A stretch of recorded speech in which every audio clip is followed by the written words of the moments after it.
You are listening to Invest in the Future by Future Africa. Future Africa is a platform connecting mission driven innovators and investors looking to turn Africa's most difficult challenges into global business opportunities. Please note that the content of this podcast is not to be regarded as investment advice. My name is Chukwuyemisi Isichei. You can call me MC. That works as well. Excuse me. So I am the research associate with Future Africa. And today we have with us Tijan Watt, who is the managing partner of Wuri Ventures. Over to you, Tijan. How are you? How's your week been? I'm great. Good to see you again, MC. Since 2 weeks ago, I think we caught up in Dakar. Yes, we did. With the whole team. I think it was you guys came in very deep. Yeah. So, you made quite an impression. So good to see you again. Okay. So before we start, we'll just let you talk about yourself, talk about your career journey, your journey into entrepreneurship, and how Wuri came to be. Okay. Well, I'm going to put an age on myself. So it kind of goes back in time. So I actually got started in my entrepreneurial career in 2002. So a little bit before we had VC funds. It was like a little bit of a different time. I actually grew up in the United States. My mother and father met in France. So my dad is from Senegal. Mother is from Tuskegee, Alabama. You ever heard of the Tuskegee Airmen? She's part of that whole crew. So when I was 25, I decided that I wanted to discover more about Africa, about Senegal, about my family here. I had a grandmother here and uncles and aunts, and I just didn't know the language. So the first thing I learned when I came back to Senegal is that French is not the language of Senegal. I mean, I might get in trouble saying this, but we talk about Francophone Africa, but I want to rebrand that, and I want to call it the UMOR to give more attention to the fact that it's a single currency zone, a single economic region. It has, if we add in the Central African component, reaching about 200 million people, almost the size of Nigeria, harmonized legal framework, and 2% inflation. So I like to talk about UMOA as opposed to Francophone. And so when I came to Senegal, I learned how to speak my grandmother's language, Fulani, in order to speak to her, because she hadn't been to school and she didn't speak French. So I'm like, listen, French is not necessarily the language of everybody. So I learned how to speak Pulaar. I also, over time, learned how to speak Wolof, which is the kind of main language spoken in Senegal. And when I was an entrepreneur, I launched a company back in the day, FMCG, a brand was part of it. I don't know if you guys remember Vitamin Water, but 50 Cent, the rapper, was an investor in Vitamin Water, which sold for $3 billion to Coke. So, brand was part of it at that time. So, in our distribution of this product the brand that we created, I was speaking nothing but Pulaar and Wolof to the informal sector. So those are the guys that run the markets. So long story short, I did about 10 years in that role when I started basically a light manufacturing company. So a good example would be probably not the same scale, but Indomie in Nigeria or Chivita. These are like industrials, light industrial companies. We got to about 100 people working 24/7. And we ultimately reached $15 million in annual sales, but no VC, not even close to it was 100% bootstrap. So that kind of career, and then other startups that I created over time, I think I'm up to 7 or 8, have led to my investing career. So I turned a little bit, I turned 40 and, the white stuff started coming out. So I said, let me go into something a little bit more stable, which is investing, which enables me to stay abreast of all the new stuff that's going on. And also it activates my own entrepreneurial kind of tendencies. So Yeah, so Wuri Ventures has been around since 2019. So we did our first official launch at the 2 weeks ago on Goree Island, which was a historic event for us, and it's a historic place. But we've already invested in 14 companies. I think we've overlapped in a few with Future Africa, Norbase, Tambua Health, Lori Systems. So I think that we kind of think alike at the very least. And I think the one thing I would say in terms of mission, I think I'm really glad that Future Africa said that you're a mission-oriented company, because we are too. And I realized, thinking back, since I first got started, 3 years after I was working on Wall Street at Goldman Sachs, I came to Africa with an idea of this concept of entrepreneurism. And entrepreneurism, I think it's a real word.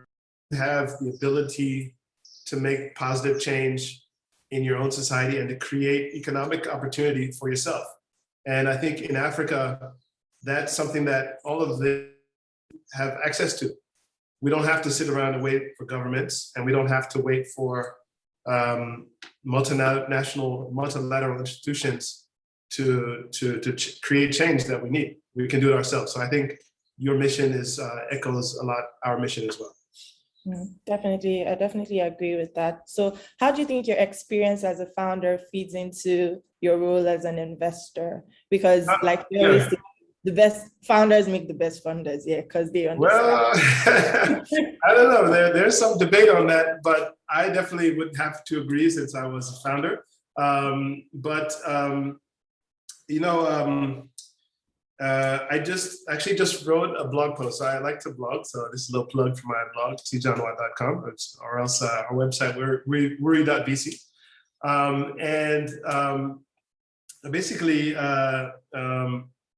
was talking about kind of how I got into entrepreneurship, and then how that affects us as an investor. So, I think it's cool. Our job is to listen to business plans all the time and new ideas. And that's fun. And we learn a lot about markets, but we actually look at ourselves as a market participant. So it's almost like we're an entrepreneur, but we would rather partner with other entrepreneurs who have the same idea. So really, we develop a thesis. So we actually publish that on our website about the areas that are really interesting to us. And we do that. We had a concept of borderlessness. So, a lot of times a startup will come to us and say, listen, they want to do a health tech startup in Ghana. I said, great, are you coming to Senegal? Because selfishly, I would like it to come here. And so I'm like, what kind of businesses can we create, or that will be from day one Pan-African, from day one continental wide? I think some of the startups have done a good job in being in multiple countries, but borderless is like the goal. So Norbase has those characteristics, right? You can set up a startup anywhere in Africa online. Koteni, which is a blockchain company we invested in Kenya, same thing, because the crypto economy operates at a level above, at like a supranational level above countries. So that's how we do it. So basically, we don't just sit around, we have ideas, and then we look for people that have similar ideas, and we try to partner with them. And when we invest, it's not like write a check and leave. It's more like, how can we be helpful, and how can we help to kind of realize this dream? So was that what inspired the Wuri Ventures program fellowship? Yeah, so Wuri Ventures Fellows Program is really for exceptional entrepreneurs who haven't necessarily started their company. So people that have the concept, or who have just really, really sharp people. And you can tell that they, one thing is like, if you invest in a company and you think it's great, but everybody else doesn't think it's great, it's not great. So we have to also kind of bring the rest of the ecosystem along. And so we really believe in collaboration with other VCs And so with these fellows, we work with them for like a 3-month period. And when they're ready, we present them to a larger audience of our friends and people that are also investing in the same space. So we've done that twice. That's 2 of these kind of conference calls. We did one for Wuri Money, which is a fintech based in Senegal, which is really, it's a digital bank for the diaspora living in Europe, who are ultimately sending money back home. So really talented entrepreneur, and we organized a conference call, and boom, they closed a pre-seed round. We did that as well for another one of our portfolio companies, which is called Say2 Robotics. You know, we're going to talk about like deep tech. So robotics is definitely a little bit out there, but however, it is probably our most high potential startup in the portfolio. I don't want to, you know, everyone else is high potential as well, but you know, sometimes it's good to take an unconventional, contrarian approach.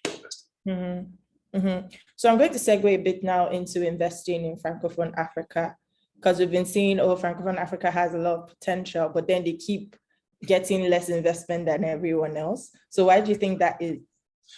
Yeah, I mean, like, first of all, we got to address this this word Francophone. I do agree. I think it's definitely, that's part of the problem, is that people's perception is that, listen, they're not going to be able to speak the language. But in reality, everybody's speaking English. I mean, it has become like the language of startups for whatever reason.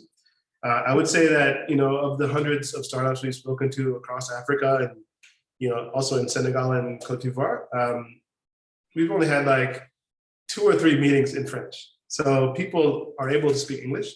And that's important because investors, I mean, the biggest investors in Africa are the United States. That's from data. And or China or Japan, who are all speaking in English. And so I don't think there should be this perceived barrier. You know, our biggest success case, Wave, you know, our first unicorn in Senegal, which I also have written something about. You know, I think Wave is a great company and the product is super helpful, but there was a company before it called Wuri. And Wuri was the leading mobile money player in Senegal, #1 before Orange Money, and was doing about $6 billion in revenues. $6 billion in volume per year. But it didn't have any VC. It was 100% bootstrapped. And as a result, you know, things went south for them. So when Wave came in, they were doing so on the shoulders, so to speak, of Wuri, who had done the groundwork in building out the agent network of 25 to 30,000 people.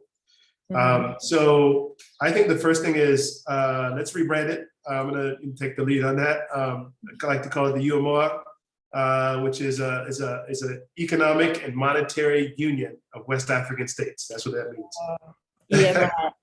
Yeah, and it's similar to the EAC in East Africa. These are, you know, people have done the work to create single markets, free movement of people and goods, same currency. I can use the same franc CFA in Senegal that I use in Mali, that I use in Guinea-Bissau, that I use in Cote d'Ivoire. Is the same currency, which is pretty cool.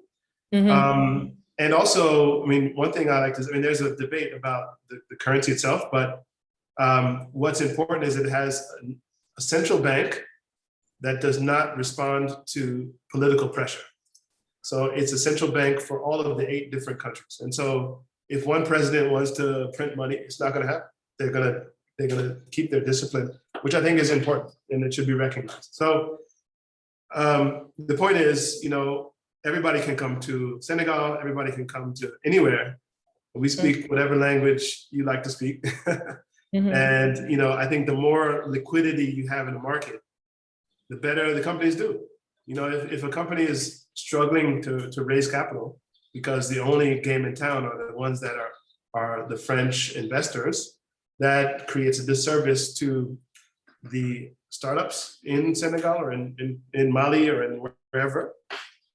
And it also creates some sort of a monopoly for the investors in France or wherever that they kind of think that Francophone is now, only for them. I think all across, we ourselves are Pan-African.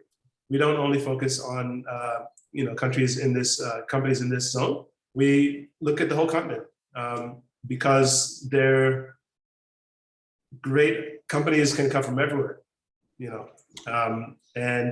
our team has had experiences working and living across the continent in more than 20 countries. So, yeah. Mm-hmm. Because I like how you've emphasized how big a moat building for the EMR is, because a lot of people don't understand. Because a lot of times when I was in Dakar, people would say, Senegal is too small a market. How many people? It's not even up to how many population of it. But then if you're thinking about it at scale, you're thinking this is a market of about 8 countries, like you said, with one central bank, maybe central regulations, and then there's so much you can do in that space. But then I'm going to ask like a fun fact question now before we move on to deep tech. Mm-hmm. So what do you think the problem to be solved in Senegal is? Like you being there, because in Nigeria, we have all these power issues. People are still trying to solve that. We have remittance issues. People are trying to solve that. So what do you think the star problem to be solved in Senegal is? Well, this actually, this fits into our 2019 thesis, which is the difference. So I did write an article about this, which is the difference between, which is the concept of market failure. So in economics, I think in investing is about tech. It's also about economics sometimes. Mm-hmm. And there are categories of what we call market failure, which the private sector doesn't really have an ability to do it.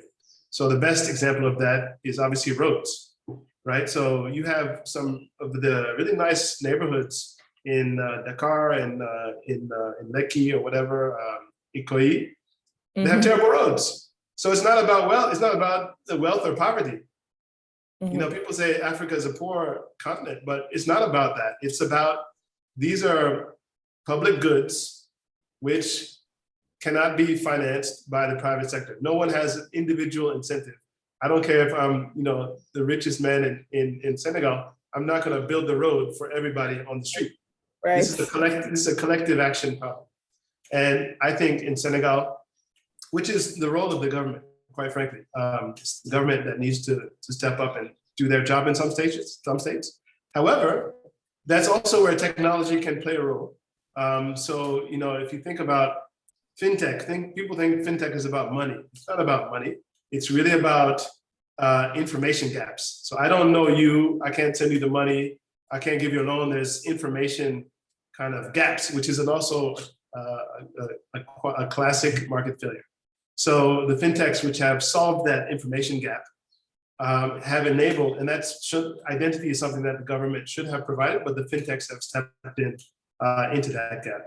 So I think in Senegal, what I really want to call for is more kind of collective, people looking at after the collective best interest. Because if everybody goes for their own personal best interest, that's a classic prisoner's dilemma. And in a prisoner's dilemma, everybody's looking for their own interest. It creates a negative negative outcome for everybody else. So for me, it's really like let's more collaboration, So one of our thesis points is collective finance, pool the money together, and solve, fix somebody's roads. That's nice. Just wanted to point out to our listeners that if you have any questions during the session, you can put up your questions in the Q&A box, and then we'll get to them at the end of the session. So now we're segueing into deep tech. And then for the purpose of those listening, so deep tech is startups, referring to startups in this case, startups building based on high-tech innovation in engineering or significant scientific advances. So I'll give you a couple of examples in Africa. So we have 54Gene, there's K2 Robotics, there's Tambua Health, and then there's Araxol. So to start off the conversation, so we're seeing a lot of solutions in the market that aren't quite novel. You just see people building on other people's solutions, and then there's so much that can get us. We need some kind of like revolutionary solutions to like help us out on all our problems. So I'd like to like touch on your ideologies around deep tech and investing in deep tech, because you have like a couple of ventures that you've already invested in. So Yeah, well, just to talk about what we left off with in terms of power and lights and electricity. And I wrote a piece called "Don't Be Afraid of Electric Vehicles in Africa," and essentially that people they think about it as hardware or deep tech, but in reality, the problem is that our economies are massive importers of petroleum. So Senegal by itself imports $1.5 billion of petroleum every year. It's money just going out to the oil majors. Nigeria is obviously one of the world leading exporters, but it's also one of the world leading importers, which is and subsidizes the cost of petroleum. The problem is in terms of deep tech. So I understand that Mr. Dangote is building a refinery, which can maybe solve some of these problems. But the challenge with a lot of these big project finance projects are that the company is somewhere, there's no company, right? It's a project.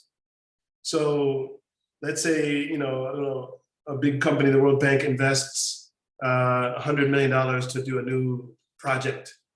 And then they have this thing called the EPC contractor. I'm sure if you're familiar with the project finance approaches, but that's the approach to finance. That's been the approach to investment in Africa for decades, which is you bring $100 million, you contact an EPC contractor, which is engineering, procurement, and construction. That's probably a foreign company. And then you link up with some local promoter and you do the project. And after the project, there is no company. There's no company. So the difference between tech companies is that we are creating the tech ourselves. The startup companies have the engineering capabilities themselves. And I think, listen, some of the smartest people in the world are Nigerian, and they're have double PhDs working at Boeing or something like that. We actually have a company that we're looking to potentially invest in, which is similar to 54Gene, called Revna, and the founder has been working at Johnson & Johnson in their genetic sequencing department for 10 years. And he has a PhD. So ultimately, we have to have faith in ourselves that we can do the engineering. And I believe we can, I'll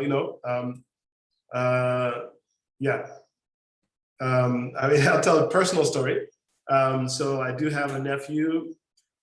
He's actually a very good basketball player now at this point. He's about 6'5", so we have high hopes.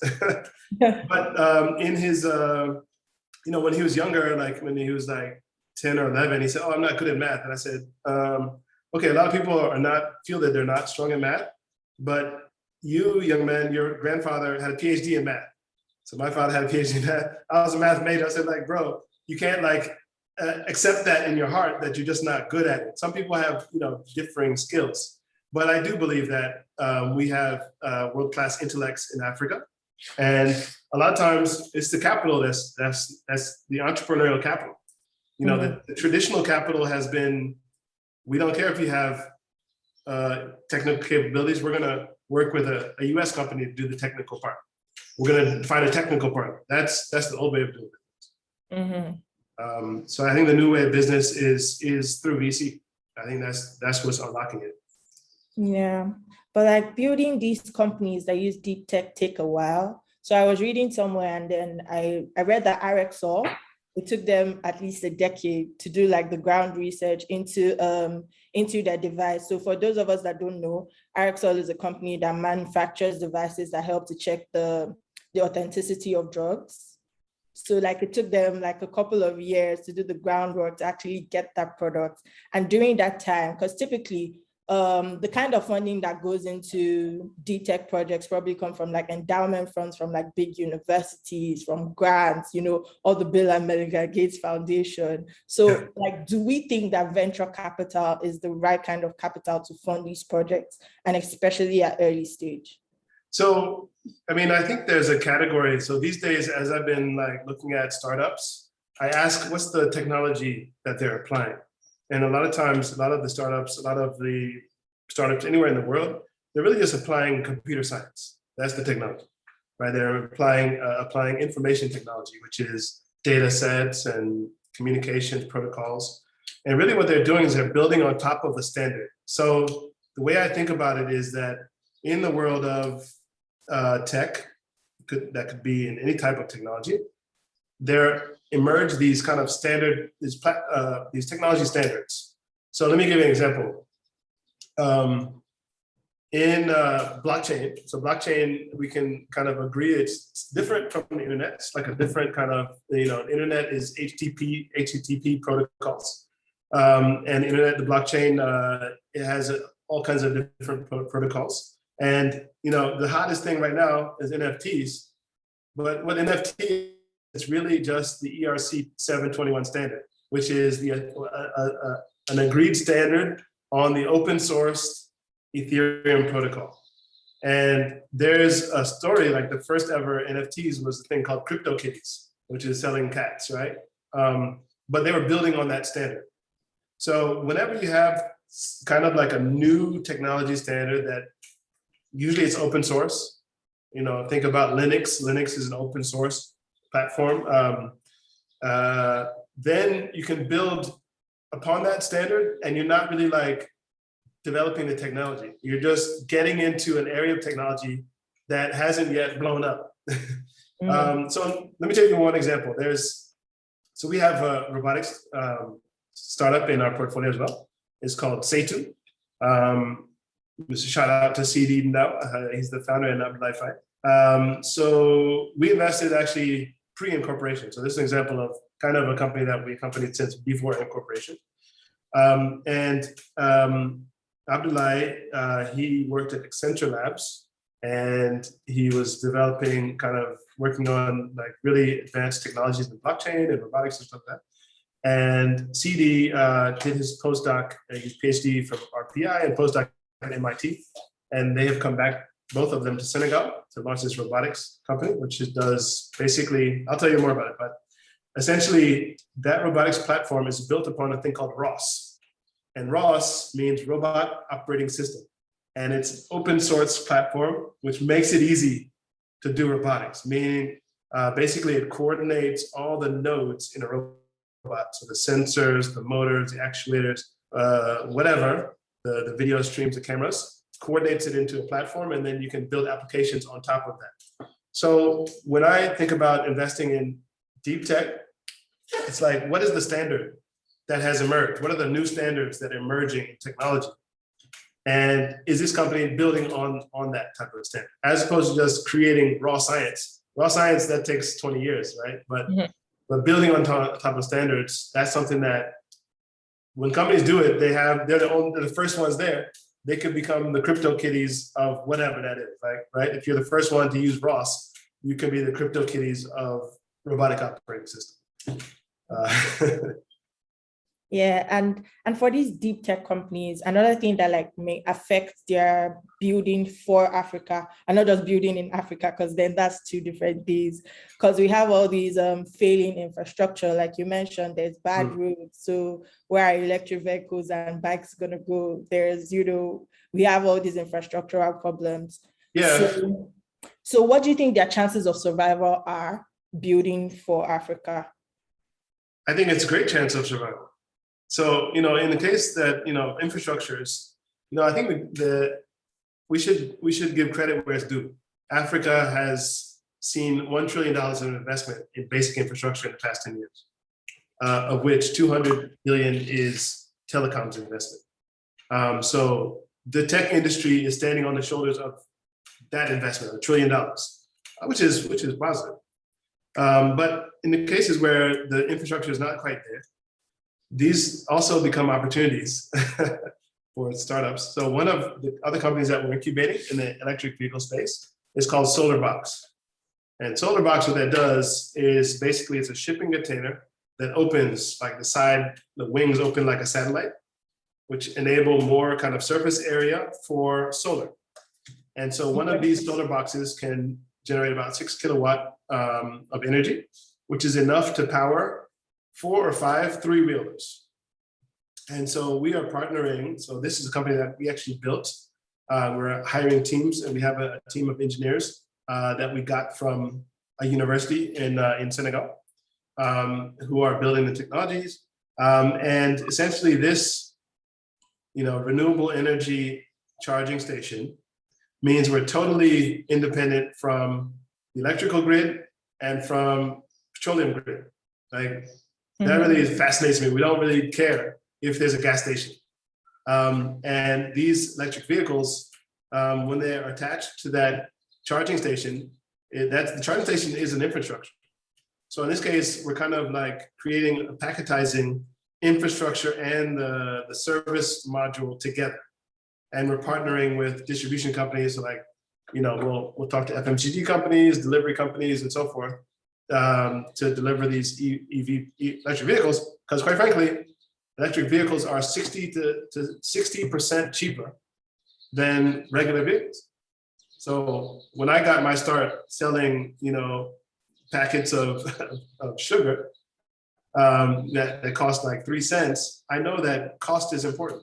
And so electric vehicle technology is cheaper.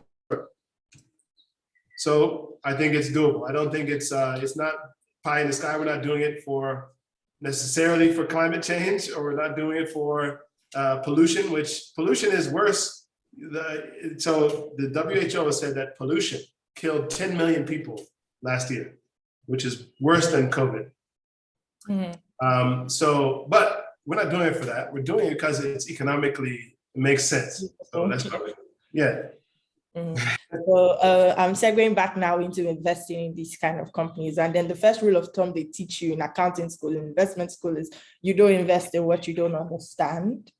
And I see that kind of affecting like the investment space in deep tech in Africa. So a lot of local investors are probably business people. They understand payments, they understand banking. But then when it comes to all these sciences, you have a background in like science and math. So of course, it's easier for you to pick up these things and understand it. So what do you think the solution is there? Like, how are we thinking about getting more people to invest in these spaces? Do we do like collaborations and thematic funds, or people like you being at the helm of affairs of like a fund dedicated to like solving or investing in these kind of problems? So what do you think the solution is around that? So I want to give first 2 parts to the answer. One is that we invest in local entrepreneurs. Local entrepreneurs are closer to the problem, right? They are closer to their markets. They have insights that they're developing about the markets. And so if there's a solution like electric 2-wheelers or something that these local entrepreneurs have imagined, then it doesn't matter if it's deep tech or if it's really a solution. It's like, what do we need to solve their problem? In terms of like working together, I think that's the beauty of VC. The prior model, I did work in Nigeria for 2 years. I worked in private equity at a fund called Travant Capital Partners. Andrew Ali was my boss, and the late Osaze Osifo. And those were, I think one time we were supposed to invest $20 million into a project. Actually, it was like, I think it was main one. It was the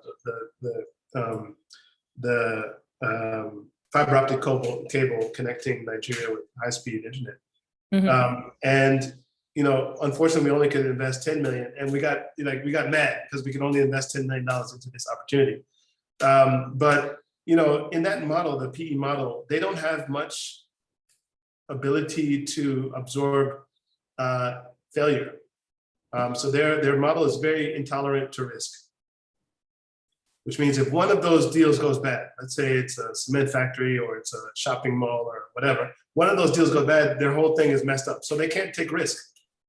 Whereas VC, we know that a third of the portfolio might not even, succeed. It's the 50 baggers and the 100 baggers, the flood of waves or whatever, which actually enable us to take a risk in other areas.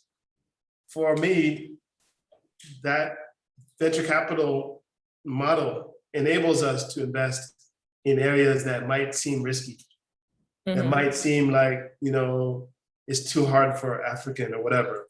or they're led by a local entrepreneur. I think we can be more of a resource to local entrepreneurs because we know that not everybody is going to succeed. And Africa inherently is not a place that has no risk.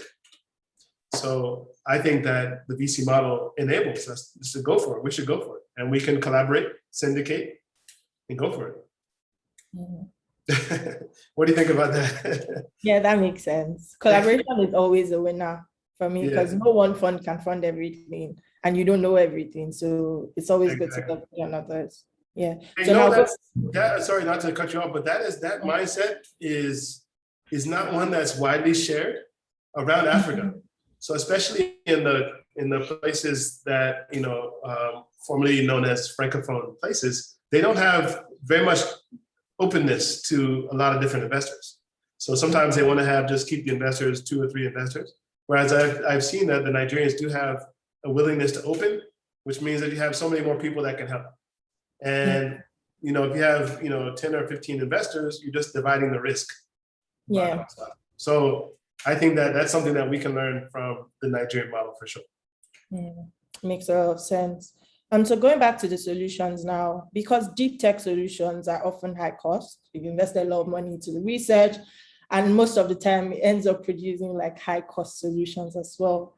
And knowing like for Africa, like our capacity, like especially at the lower levels, we don't have that much capacity to like patronize like high cost solutions. So what are you thinking around like democratizing these solutions so that people even at the grassroots that need it the most? Because if we're talking healthcare, wealthier people can afford to travel abroad.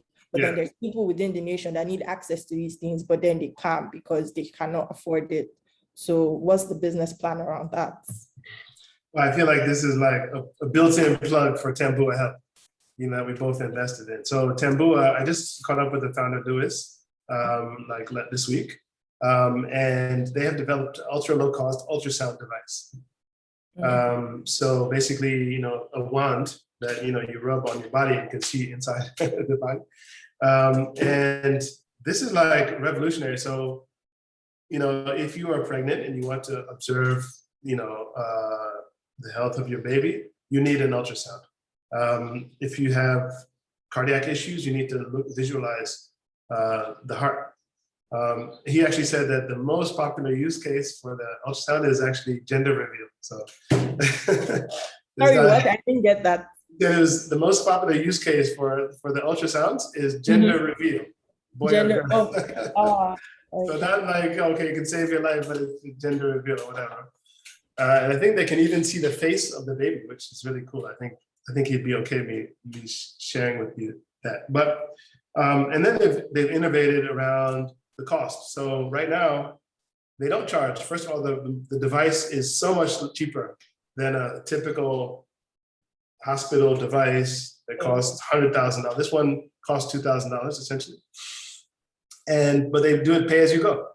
And these are African innovations. You think about mobile phones, pay as you go or prepaid mobile phones was what enabled telecom to exist in Africa. And it made the model here so much more resilient. So they're doing a pay as you go, which means each time you use the scanner, it's a certain cost, like maybe $20 if you go to the doctor and they're going to charge you $20 and you get your ultrasound. As a result, they're in several hundred hospitals now in Kenya, and then they're looking to expand to the rest of Africa. I think it's really, first of all, the team is very sharp, very smart. I think it might be 25, but he's a very smart guy. But yeah, I don't think we should be afraid of these things. And we need them in Africa. Like, if you're in the West and you need an ultrasound, you don't think twice. Just say, listen, I need my ultrasound. But we need these here as well. Just innovate around the pricing models. All right. So it seems like we're almost out of time for our discussion. So we can go into the question and answer session. Okay, so our first question is, going back to investment, what does the perfect pitch deck look like to you? Perfect pitch deck has a lot of pictures and tells a story. It should be like I'm watching a movie. I remember I went to a demo day at 500 Startups in San Francisco, and the deck, they had like the founders were dressed up like Game of Thrones.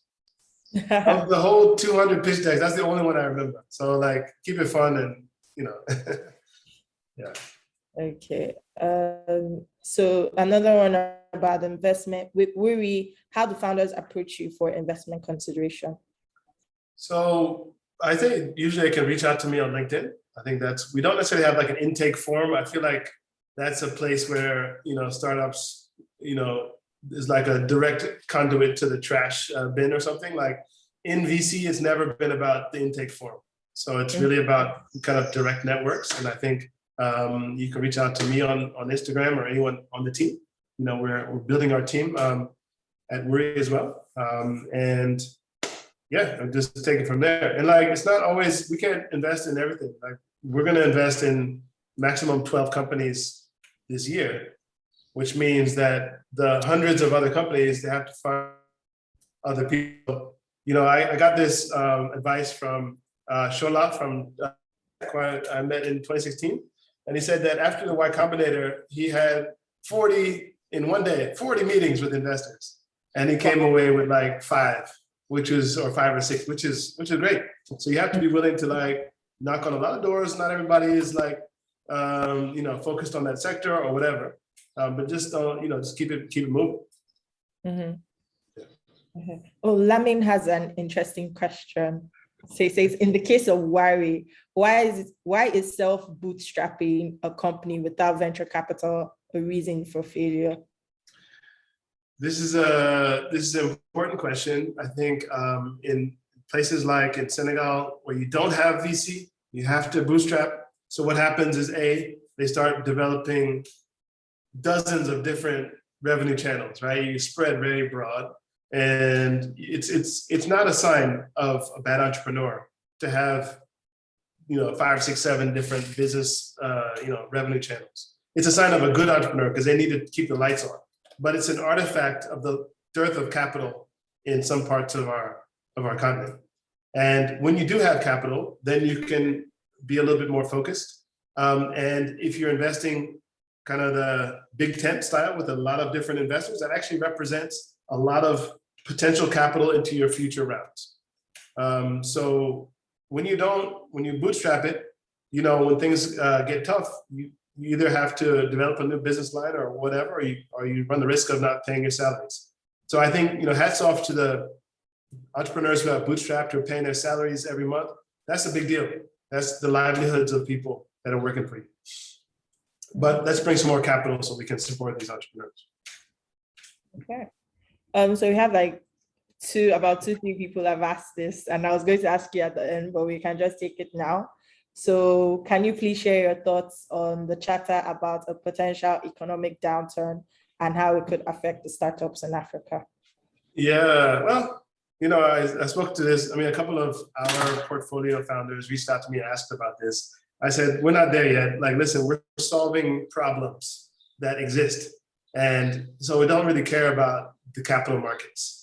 So essentially, the capital markets exist, and sometimes they're not 100% in phase with the actual businesses, which means if it gets really hyped up, sometimes, valuations go crazy and the business hasn't changed, like revenues haven't changed, and then vice versa. So this kind of, don't focus too much on the capital markets, focus on the business itself and solving the problem and solving the problem for real customers who want to pay money, like willingness to pay will keep everybody afloat. Mm-hmm. Great answer. Okay, our next question is, as you invest in deep tech, what's your perspective on the IP ecosystem in various African markets? Like intellectual property, I guess, huh? Yes. So when I launched my brand, we had a copyright, and there's a copyright body or whatever called OAPI in the UMOA and Central African zone. But, quite frankly, if you're dependent on IP, it probably means that the market has not yet reacted to your innovation. So if the market is found your innovation interesting and they're willing to pay for it, you're going to have a lead on the competition. IP is just another form of kind of the creation of a moat. But the best moats as people know, are genuine sources of competitive advantage, which would be network effects or having a disruptive technology relative to the incumbent. There are a lot of other categories of ways to kind of protect your business. And if your business only relies on IP, I would say that it's going to be exposed nonetheless. I mean, I don't think it's hard to enforce IP. And also, it may mean that your business model is flawed in that it doesn't have its own inherent protections. Right. That makes a lot of sense. Because if it's worth something, somebody will try to steal it. So it should be worth something first. It should be worth something, and you need to have network. Network effects is the best thing in the history of startups. Like, meaning that the more people are in the network, the more valuable it becomes to everyone else. And this we actually saw in telecoms, right? Mm-hmm. So my friend has MTN. I better get MTN to make it cheaper. This is network effect, and nothing to do with IP. So in heavy business, we're like, that's actually a line item in our memos. Like, does this have network effect? Like, what is the competitive strategy of the company? Okay. So Mary asked a question in the chat box saying, how do you see big tech interacting with public service delivery? Public service delivery. So I think this sounds like the question about market failure in public goods. So going back to lights, electricity.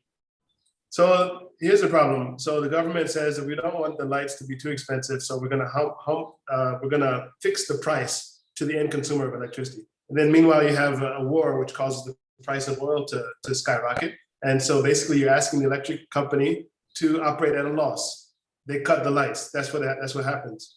But the real reason that I think there's a persistent electricity problem is that the electric companies are monopolies. They're regulated as monopolies.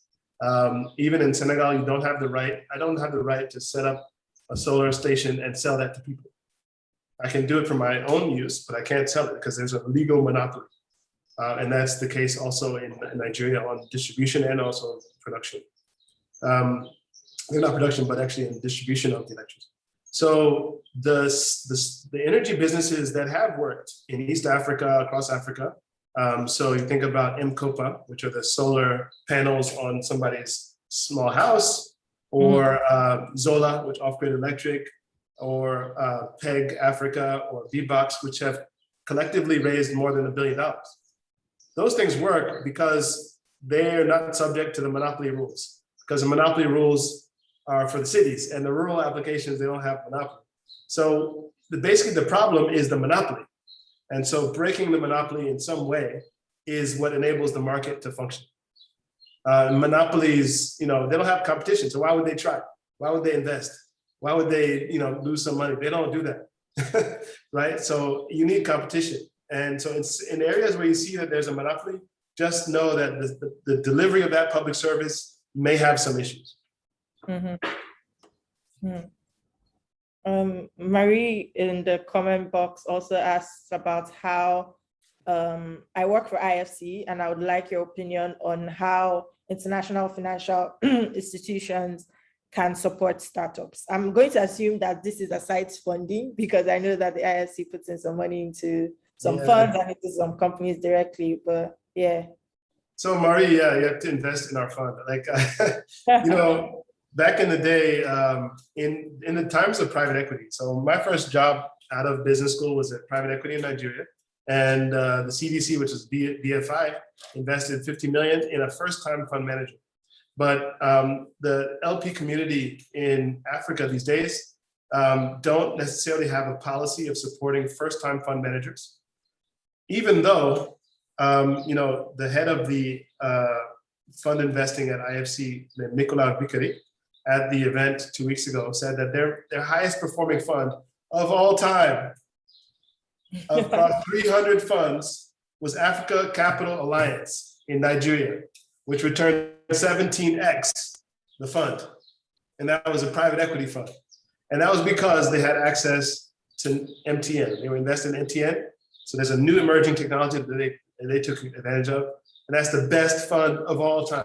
And he told me I could repeat that. So don't be afraid of first-time managers.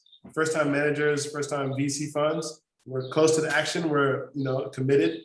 Yeah, this is my plug to the IFC. We need to, all you LPs out there, don't be afraid of the first-time fund manager. I think it's actually important to have local fund managers who are in touch with the local entrepreneurs. If you don't, the only people that will get funded are the people that are able to travel overseas, and not everybody, has those type of networks.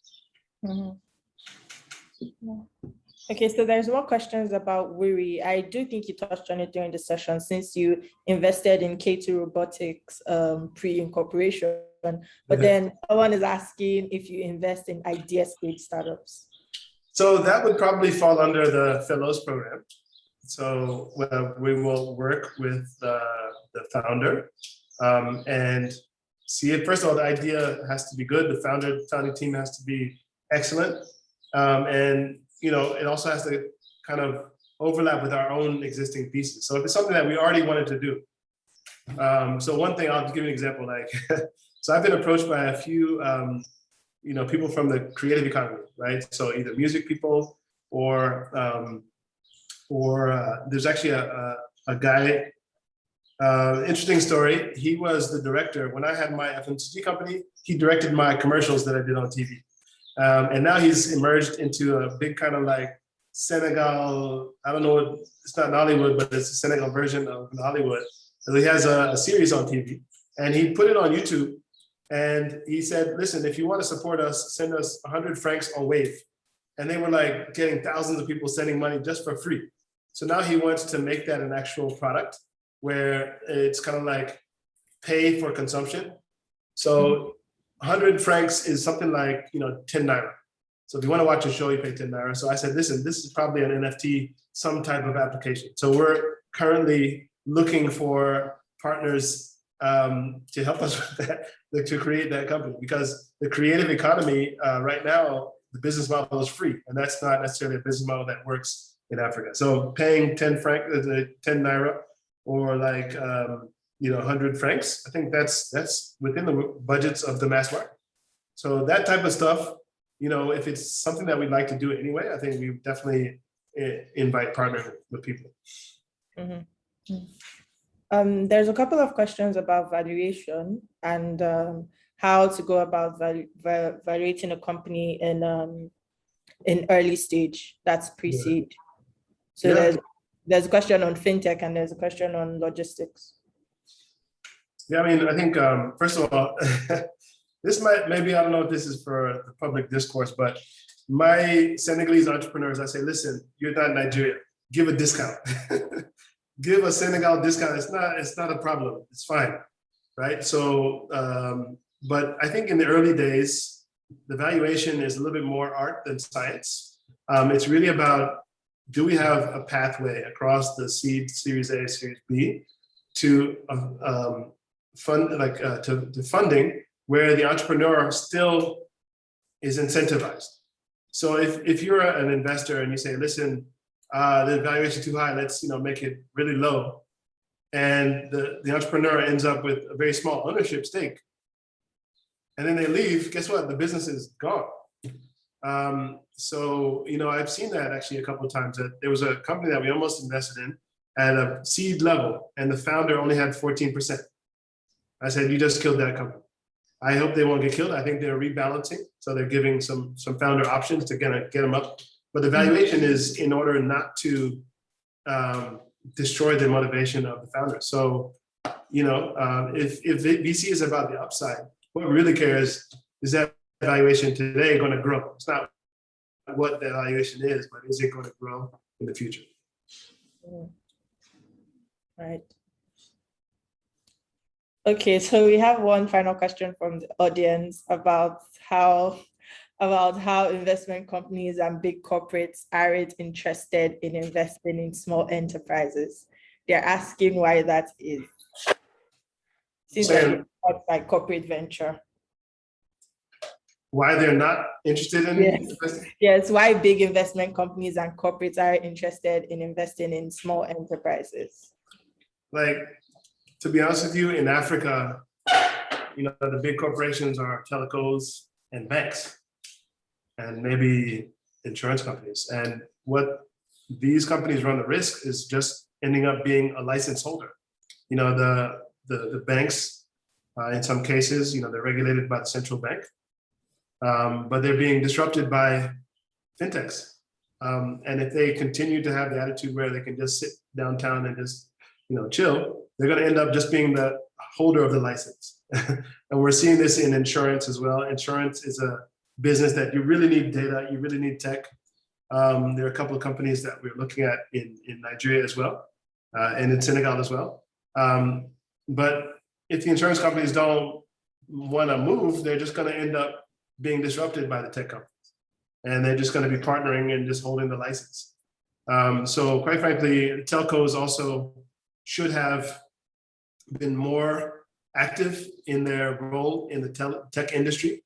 They should have been investing in startups. I think some of them may have started, but they're not doing it wholeheartedly. They should be acquiring. Well, I don't need the corporates to invest in startups. That's fine.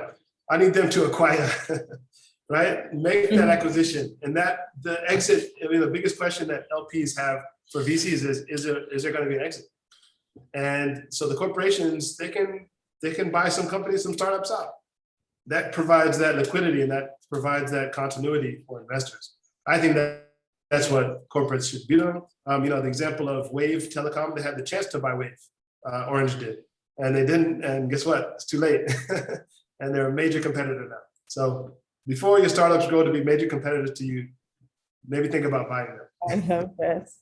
That's great. Thanks for answering all our questions, Tijan. So I will close with a final fun fact question. So what companies have you turned away and do you regret missing out on? Oh, too many regrets, though. Too many regrets. Does anyone stand out? Paystack, Flutterwave, Trade Depot, so-called. That's just proof for everybody that's been sitting and waiting. When you sit and wait as an investor or as an LP, in our case, we were raising funds. We didn't have enough to invest in some of those opportunities, but those opportunities pass you by. So, you got to get in there when it's hot. So, yeah. All right, thank you. And yet to end on that note, if you would like to invest in startups in Africa, our Future Africa Collective is open. You can apply all around the year. We're always receiving applications. So yes, we're ready to welcome you into our fold. Just realize that we actually have a similar approach. So we have a subscription fund, which is open to anyone that wants to support African startups, as long as they're accredited investors. So that's, we can, if you're interested in our fund as well, we can send you the link and you can jump on board. Very similar to, I think, the community approach of Future Africa, which I think is awesome as well. Yeah. So there are many options. So no more excuses, guys. There you go. Thank you. So we'll be closing out now. Thanks everyone for coming. If you're not following us already, you can follow all our handles at An African Future across Twitter, Instagram, and Future Africa on LinkedIn. If you have any questions, you can follow up and send us questions on at investors@future.africa. So Tijan, where can they find you? You can check our website at wuri.vc. It's www.wuri.vc. And all the information is there. All right. We'll be sharing the recording of the session in the next few days on our podcasts and YouTube channels. So please keep an eye out. Awesome. I appreciate it. I appreciate you. Right. Thanks a lot. For coming, Tijan. Love the conversation. Yeah. All right, guys. All right. See you again. Have a great evening. All right. We'll do. All right. Thank you. Bye.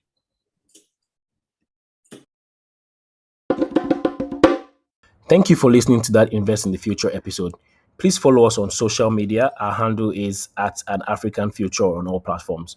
You can join Future Africa to co-invest in these innovators who are turning Africa's biggest challenges into global business opportunities by joining the Future Africa Collective, our exclusive community of co-investors. Please find more information and apply at future.africa/collective. Thank you for listening once again.